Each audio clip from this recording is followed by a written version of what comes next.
আসসালামু আলাইকুম ভিউয়ার্স। বর্তমান বাজারে আমরা যারা মিড বাজেটের একটা ফোন ক্রয় করতে যাই সেক্ষেত্রে কিন্তু দেখা যায় পারফরমেন্স মিললে হয়তোবা ক্যামেরা মিলছে না বা ডিসপ্লে মিলছে না বা একটার সাথে আরেকটা কিন্তু কোনোভাবে আমরা মিলাতে পারছি না, বা একটা মিড বাজেটের যদি গেমিং ফোনও চিন্তা ভাবনা করতে যাই সেখানেও কিন্তু ভালো মানের প্রসেসর মিলছে না কিংবা পারফরমেন্স ভালো হচ্ছে না। আজকে যারা মিড বাজেটের একটা গেমিং ফোন ক্রয় করতে চান তাদের জন্য হতে পারে এই ভিডিওটা একটা হেল্পফুল ভিডিও।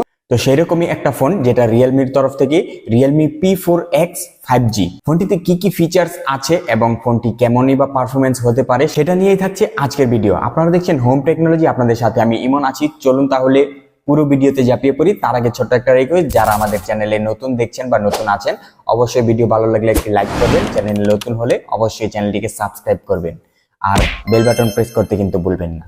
ফোনটির ডিজাইন অ্যান্ড বিল্ড কোয়ালিটির কথা বলতে গেলে ফোনটি অবশ্যই একটি প্লাস্টিক বডি এবং প্লাস্টিক ব্যাগ, আর ফোনটি অবশ্যই গ্লাস তো অবভিয়াসলি পেয়ে যাবেন, আর সাথে কিন্তু IP64 এর রেটিং পেয়ে যাবেন যেটা dust tight and water resistance, এবং সাথে কিন্তু পেয়ে যাবেন 1.5 মিটার পর্যন্ত ড্রপ রেসিস্ট্যান্স। ডিসপ্লে সেকশনে ব্যবহার করা হয়েছে 6.72 ইঞ্চির একটি IPS LCD প্যানেল, যেটা আবার 144 হার্জের রিফ্রেশ রেট, সাথে কিন্তু পাঁচ-হোল কাটআউট পেয়ে যাবেন এবং এরই সাথে কিন্তু স্কিন টু বডি রেশিও পেয়ে যাবেন 86.5%, অর্থাৎ মোটামুটি কিন্তু চিন এন্ড বেজেলের পরিমাণটা আছে। এই বাজেট অনুযায়ী এখানে হয়তোবা একটা অ্যামোলেড ডিসপ্লে আমরা পেতে পারতাম। আমরা একটু দাম নিয়ে পরবর্তীতে আসছি।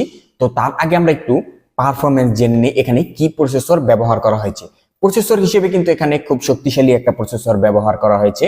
এখানে মিডিয়াটেক ডাইমেনসিটি 7400 আলট্রা সিরিজের একটি প্রসেসর পেয়ে যাবেন, যেটা একটা 4 ন্যানোমিটার প্রসেসর, এবং এটার কিন্তু গেমিং এবং ব্যাটারি লাইফও খুবই ভালো, এবং এটা দিয়ে আপনি চাইলে মোটামুটি গেমিংও করতে পারবেন, মোটামুটি না বেশ ভালো মানেরই গেমিং করতে পারবেন। এবং এখানে কিন্তু LPDDR4X এর র্যাম পেয়ে যাবেন, সাথে কিন্তু UFS 3.1 পেয়ে যাবেন, যেটা অবশ্যই একটা অনেক কার্যকর বিষয়। এই বাজেটে অন্যান্য ফোনগুলো কিন্তু দেখা যায় সেখানে ইউএফএস এর জায়গায় eMMC ব্যবহার করা হয়, বা ইউএফএস ব্যবহার করলেও নিম্নমানের একটা ব্যবহার করে। সেক্ষেত্রে কিন্তু রিয়েলমিকে এই জায়গায় একটা ধন্যবাদ দেওয়াই যেতে পারে, কারণ এই বাজেটে তারা একটা ইউএফএস ক্যাটাগরির স্টোরেজ টাইপ ব্যবহার করেছে। Out of the box Android এর 15 এর সাপোর্ট পেয়ে যাবেন, সাথে কিন্তু রিয়েলমি UI 6.0 সাপোর্ট পেয়ে যাবেন। ক্যামেরাতে দুইটি ক্যামেরার সাপোর্ট পেয়ে যাবেন, একটি হচ্ছে 50 মেগাপিক্সেলের একটি ওয়াইড অ্যাঙ্গেল লেন্স, এবং এর সাথে কিন্তু আরেকটি 2 মেগাপিক্সেলের, যেটাকে তারা বলছে একটা অক্সিলারি লেন্স, এবং ফ্রন্টে কিন্তু 8 মেগাপিক্সেলের একটি ওয়াইড অ্যাঙ্গেল লেন্স পেয়ে যাবেন।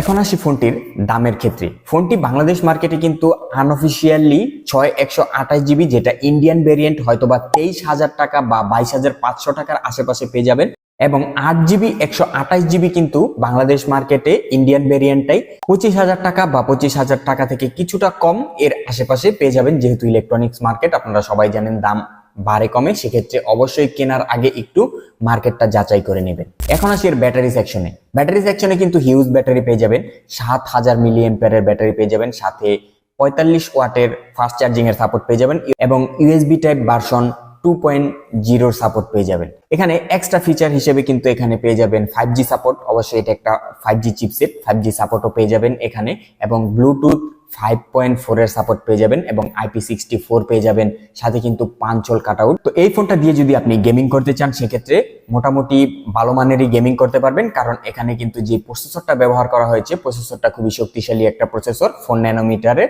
একটা প্রসেসর। আপনি এখানে PUBG কিংবা ফ্রি ফায়ারের মতো গেম মোটামুটি স্মুথলি প্লে করতে পারবেন।